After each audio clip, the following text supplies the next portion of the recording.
Полуостров Камчатка на этой неделе собрал представителей татарских общественных организаций. Делегаты Забайкалья, Приморья, Хабаровска, Сахалина подводят итоги года. Татары Камчатки активно начали работать с начала 90-х. Тогда открылись первые общественные организации. С 94-го года ежегодно проводят Сабантуй. 1991 года были татары, которые организовывали татаро-башкирскую общину. Татары, они во всех мероприятиях правительственных, краевых, административных мероприятиях, они участвуют и будут участвовать. На Дальнем Востоке, как и по всей стране, увеличивается количество смешанных браков. Это подтверждают итоги переписи населения 2020 года.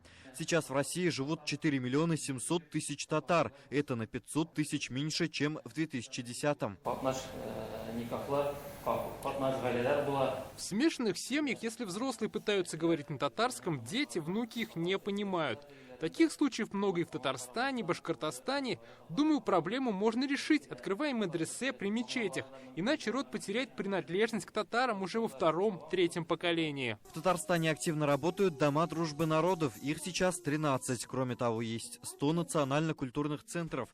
Делегаты просят распространить этот опыт и в регионах Дальнего Востока. Я смотрю, на Камчатке, на Сахалине нет дома дружбы.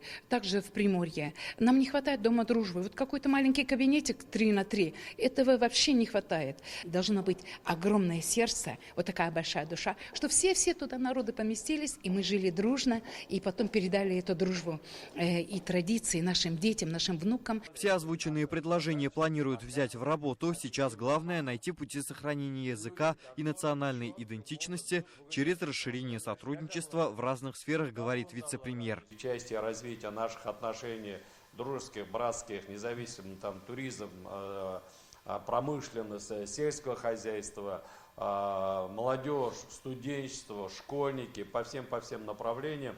Конечно, огромное спасибо, понимание и поддержка есть. Для того, чтобы сохранить нашу веру, для того, чтобы сохранить все наши обычаи, традиции, автономии в связке должны работать с нашими муфтиями. Поэтому очень важно, чтобы мы работали в тандеме. Встречи с активами татар в федеральных округах проводят с 2018 года. Уже на следующей неделе татары соберутся во Владикавказе. Рузаль Шарипов, Владимир Гурьянов, ТНВ, Камчатский край.